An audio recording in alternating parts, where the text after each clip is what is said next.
నేను as a జర్నలిస్ట్గా మిమ్మల్ని నేను పిలిచింది కారణం ఏంటంటే ఇంత రప్చర్ అవుతోంది కదా, అసలుకి శేఖర్కి దీంట్లో విషయం ఏంటి, శేఖర్ భాష ఎందుకు ఇన్వాల్వ్ అయ్యాడు అనేది first I want to clarify. So ఆ తర్వాత సార్ ఒకటి అడగండి సార్, నాకు చెప్పండి. నేను మామూలు పాయింట్స్ చెప్తాను నేను. నెక్స్ట్ లావణ్య ఇష్యూని ఎందుకు ఫ్లేరప్ చేస్తున్నారు, so you are giving some more mileage to the Lavanya అనేది ఒకటి. నెక్స్ట్ రాజ్ తరుణ్ నిజంగానే ఈ లవర్స్ వ్యవహారం ఇవన్నీ వాటన్నిటికీ దూరంగా ఉంటాడా, నిజంగానే ఉంటాడా ఏంటి? సో ఈ 3 విషయాలు మీ నుంచి తెలుసుకుందామని అనుకుని నేను మిమ్మల్ని కాల్. మీరు మళ్ళీ ఒక్కొక్కటి అడగాలి. రైట్, 3 గుర్తుపెట్టుకోవాలి. సరే. సో ఫస్ట్ నేను ఇన్వాల్వ్ అవ్వడానికి నాకంత ఇది కూడా లేదు, బట్ మామూలుగా ఇది పాయింట్ అని చెప్పా చాలా క్లియర్గా. ఇదిగో చూడండి, ఈ పర్టికులర్ పాయింట్ ఆఫ్ ఆడియోలో ఈ మాట అంది, ఈ పర్టికులర్ పాయింట్ ఆఫ్ ఆడియోలో నాకు మస్తాన్ సాయితో కనెక్షన్ ఉందని అన్నట్టుగా అమ్మాయి మాట్లాడుతుంది. ఈ పర్టికులర్ పాయింట్ ఆఫ్లో చింటూ అనే వ్యక్తి, ఆ చింటూ ఎవరు, ఈ మస్తాన్ సాయి ఎవరు, వీళ్ళందరినీ కూడా నేను క్వశ్చన్స్ రైజ్ చేశాను ఫస్ట్. ఓకే, రైజ్ చేశాను. తర్వాత దాని గురించి మళ్ళీ ఇంకొకళ్ళు పిలిచినప్పుడు కాస్త అదే చెప్పిన సోదే ఏం చెప్తామని చెప్పి కొంచెం రీసెర్చ్ చేస్తూ మొదలెట్టాను అనమాట. సో నాకు షాకింగ్ విషయాలన్నీ బయటపడ్డాయి. తర్వాత ఆవిడ డ్రగ్స్ నేపథ్యం ఇవన్నీ కూడా బయటకు వచ్చినాయి. సో నేను just an investigative journalist like anybody. ఇప్పుడు డ్రగ్స్ నేపథ్యం ఉన్నప్పుడు వెళ్ళి పోలీస్ స్టేషన్లో కంప్లైంట్ ఇవ్వచ్చు కదా, ఎంఐ డ్రగ్స్ యూజ్ చేస్తుంది. అయ్యో కంప్లైంట్ ఇవ్వడం ఉంచారు, అది కరెక్టే. మళ్ళీ అలాంటి విషయాన్ని మీరు డ్రగ్స్ అమ్మాయి గురించి అన్నీ తెలిసినప్పుడు మళ్ళీ మీరు ప్రత్యేకంగా లావణ్యాన్ని ఎక్స్పోజ్ చేయాలన్న ఆలోచన ఎందుకు వచ్చింది అనేది నేను ఇక్కడ అంటే డాట్స్ కనెక్ట్ అయితే మనకి ఎందుకు అనే దానికి అర్థం ఆన్సర్ దొరుకుతుంది. ఇప్పుడు డ్రగ్స్ కేసు నుంచి ఆవిడ బయటపడలా, యాక్చువల్గా బెయిల్లో బయటకు వచ్చింది. ఇంకా ట్రయల్ జరగాలి. ఆ ట్రయల్లో పెట్టిందేమో నార్కోటిక్స్ 22B సెక్షన్, అది 10 ఏళ్ళ దాకా జైలు శిక్ష కన్ఫర్మ్ అయితే. సో ఇప్పుడు ఏం జరుగుతుంది, వాళ్ళు అడుగుతారు ఎందుకు నువ్వు డ్రగ్స్ పెడలింగ్ చేస్తున్నావు అంటే నాకేం సంబంధం లేదు, ఇది కావాలని నన్ను ఇరికిచ్చారు. బేసికల్ అదే ఎవరైనా చెప్పేది, ఎవరు ఇరికిచ్చారు అంటే వాళ్ళ పేరు వీళ్ళ పేరు చెప్పకుండా రాజ్ తరుణ్ ఇరికిచ్చాడు. ఎందుకంటే రాజ్ తరుణ్ ఎక్కువ కాంటాక్ట్స్ ఎక్కువసేపు చాటింగ్లు రాజ్ తరుణ్తోనే ఉంటాయి కాబట్టి, సో రాజ్ తరుణ్ ఇరికిచ్చాడు, whatever for reason Raj Tarun ఇరికిచ్చాడు. రాజ్ తరుణ్ ఎందుకు ఇరికిస్తాడు, రాజ్ తరుణ్ అవసరం ఏంటి అంటే, రాజ్ తరుణ్ నేను చాలా కొన్నేళ్ళ నుంచి ట్రావెల్ చేస్తున్నాము, ఇప్పుడు సడన్గా అతనికి కొత్త గర్ల్ ఫ్రెండ్ వచ్చింది, నన్ను వదిలించుకోవడానికి డ్రగ్స్ కేసులో నన్ను ఇన్వాల్వ్ చేశాడు. వదిలించుకోవాలంటే అదే ఇన్వాల్వ్ చేస్తారు, ఇంకేదన్నా చేయొచ్చు కదా, బ్రేకప్ చెప్పుకోవచ్చు, ఎంతమంది రకరకాల గ్రూప్ ప్రధానికి డ్రగ్స్ కేసు మర్డర్ కేసులు ఇట్లా ఇన్వాల్వ్ చేస్తారా. But what ever, that was her explanation. Okay, అంటే ఒకటి డ్రగ్స్ కేసు నుంచి బయటపడడానికి ఈ కేసు పెట్టిందా, ఈ కేసు పెడుతూ రాజ్ తరుణ్ నన్ను ఇరికిచ్చాడు అంటే దాని అర్థం ఏంటి, రాజ్ తరుణ్ పోలీసులకి లంచాలు ఇచ్చి ఇన్ఫ్లుయెన్స్ చేసి ఈవిడ లోపల పెట్టించాడా అంటే ఆ ఎఫ్ఐఆర్లు పోలీసుల మీదే పెట్టుకున్నారా. సో ఇలాంటివి ఎన్నో డౌట్లు దాంట్లో. సో ఇవన్నీ కూడా నేను ఎఫ్ఐఆర్లు తీసుకోవడము, చదవడము, దాంట్లో కంటెంట్లు చూడడము, పాయింట్లు తీసి. ఎందుకంత పర్సనల్గా తీసుకున్నారు? పర్సనల్గా ఏం తీసుకోలేదు సార్. ఇప్పుడు 2-3 ఇంటర్వ్యూలు అయ్యేటప్పటికి మళ్ళీ అదే చెప్పాలి, నాకు చెప్పింది చెప్పాలంటే ఆఫ్ కోర్స్. సో నేను ఒకసారి వెళ్ళిన తర్వాత సబ్జెక్టులు చూస్తూ ఉంటాను. అంటే నా మ్యానుఫ్యాక్చరింగ్ డిఫెక్ట్ అనుకోండి, నేను ఏది అంత పైపోయింది చూడండి, చూస్తే బాగా డీప్గా నా అలాగే ఉంటుంది, ఇన్సైట్ గట్టిగా ఉంటుంది అనమాట. ప్రొఫెషన్ అట్లాంటి కాదే? లేదు, నేను అలాంటి వాడిని. నా ప్రొఫెషన్ ఏముంది సార్, మనం ఏదో అనుకుంటాం ఏదో అవుతాం, అందరూ మనం చదువుకున్న వాటికే ఉద్యోగాలు చేస్తున్నారు. లేదులేండి. ఓకే. సో అలా దానికి తోడు నాన్న అడ్వకేట్ కాబట్టి కొంచెం ఇంట్లో ఆ డిస్కషన్స్ ఇవన్నీ కూడా ఉంటాయి. అండ్ ఇవన్నీ పక్కన పెడితే బేసికల్లీ మగాళ్ళకి అన్యాయం జరుగుతుంది అనేది నాకు ఫస్ట్ నుంచి నా పాయింట్ అనమాట. ఆయన మీద పెట్టిన సెక్షన్ 493 నాకు వెరీ అబ్జెక్షనబుల్ సెక్షన్ అనమాట. అంటే ఒక అబ్బాయి ప్రేమించుకుంటే అమ్మాయి వదిలేసి వెళ్ళిపోతే అమ్మాయిని ఎప్పుడే ఏం చేయాల్సిన పర్లేదు.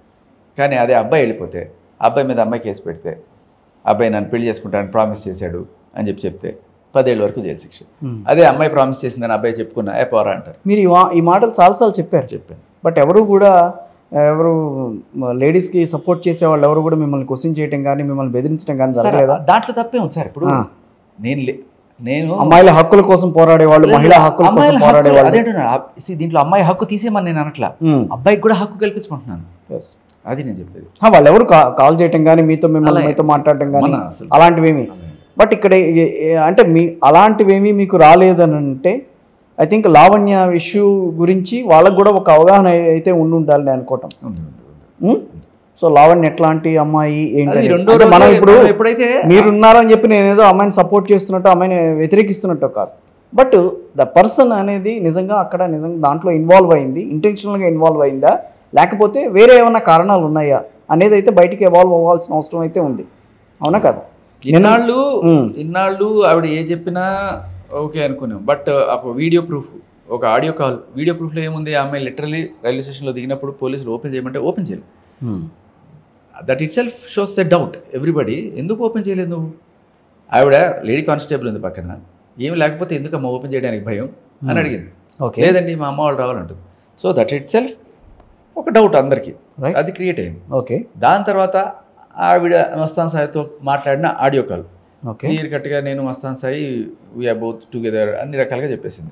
నా గుండె నీ దగ్గర, నీ గుండె నా దగ్గర ఉంది, అన్ని మాటలు వచ్చేసినాయి. సో ఇప్పుడు వచ్చి ఆవిడ ఎన్ని మాటలు బయటకు బొంకినా నోబడి బైస్ దట్ పాయింట్. అంత క్లియర్ కట్గా ఉన్న తర్వాత కూడా ఏదో పొలిటికల్లీ కరెక్ట్గా మాట్లాడాలని చెప్పి కొంతమంది యాంకర్లు న్యాయం గెలవాలండి, అది కళ్ళ ముందు కనబడుతుంది కదా అంటే లేదండి ఎవరిది న్యాయం అయితే అంతిమంలో వాళ్ళు గెలుస్తుంది ఇలా చెప్తుంటారు. ఓకే, బట్ జనాలకి అందరికీ క్లియర్ కట్గా మనం బట్టలు ఇప్పి నిజాన్ని అట్లా చూపించేసాం. అది నిజమని ఎట్లా నమ్మాలి? అది గుడ్ క్వశ్చన్ సార్. అదే నేను చెప్తున్నాను. అది ఇప్పుడు ఆవిడ శేఖర్ భాష చెప్పిందే నిజమని నేను ఎందుకు నమ్మాలి? చెప్పింది నమ్మద్దు సార్, చూసినవి నమ్మంటున్నాను. ఇప్పుడు చూశారు, మీరు వీడియో చూపించాను, మీరు చూసారు వీడియో? చూసాను. ఆ వీడియో చూసినప్పుడు మీకు డౌట్ వచ్చిందా లేదా? ఆవిడ ఎందుకు ఓపెన్ చేసి ఉండదు? మీరు పోనీ వేరే రీజన్ మీరు చెప్పండి, వేరే రీజన్ మీరు చెప్పండి. లేదు, వేరే రీజన్ అంటూ లేదు.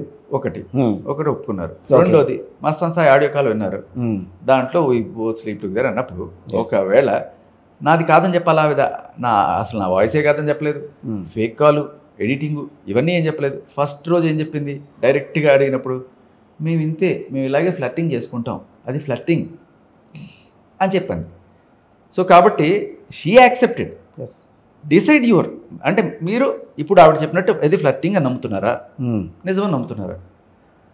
శేఖర్ భాష చెప్పాడని నమ్మనట్లా, ఓకే, చూపించిన ఆధారాలను బట్టి మీరు డిసైడ్ చేసుకోమంటున్నారు అంతే.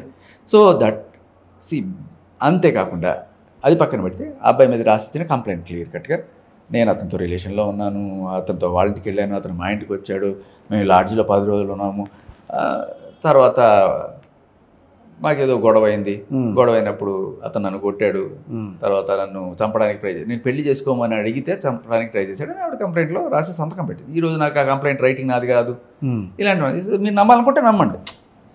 ఓకే, సో జనాలకి అర్థమైపోతుంది, చాలా క్లియర్గా అర్థమైపోయింది. దాన్ని వాళ్ళు కవరప్ చేసుకోవడానికి రకరకాల కవర్ పేజీలు వేస్తున్నారు. నేను ఏదో డిస్కషన్లో కూర్చుంటే ఇద్దరి మధ్యన చాలా హీటెడ్ స్ట్రాంగ్ ఇవి జరిగినాయి, ఏదో మళ్ళీ ఆవిడ ఉన్నట్టుండి మీ మీద సరే ఏదో విసిరేసింది, నేను వాటి I don't want going to that issues.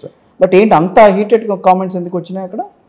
అదే సార్, ఇప్పుడు సమాధానం చెప్పలేకపోతే లేకపోతే నిజాలు బయటికి తెలిసిపోయినప్పుడు డైవర్ట్ చేయడానికో ఇంకా ఏం చేయాలి అర్థం కాని స్టేజ్లో అంతే. ఆయన అయినా సరే ఆవిడైనా సరే ఇప్పుడు ఒకటి అడుగుతున్నాను, నేను ఏదైనా బూతులు మాట్లాడానా? అక్కడ ఎక్కడైనా ఒక బూతు మాట్లాడలేదు, పాయింట్ అడుగుతున్నాను.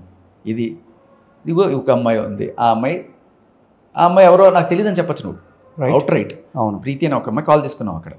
సరే ఈ అమ్మాయి ఎవరినో తీసుకొచ్చి నువ్వు నా మాట్లాడిస్తే నేను ఎట్లా నమ్మాలని అమ్మాయి అడుగుండొచ్చు, కానీ ఆ అమ్మాయి అలా చెప్పలా. అమ్మాయి ఏం చెప్పింది, ప్రీతి నాకు తెలుసండి, ప్రీతి ఉదయ్ ఫ్రెండ్ అండి, వీళ్ళిద్దరు మా ఇంటికి వచ్చేవాళ్ళండి అన్నీ ఒప్పుకుంది ఆ వాయిస్ విని. So that it's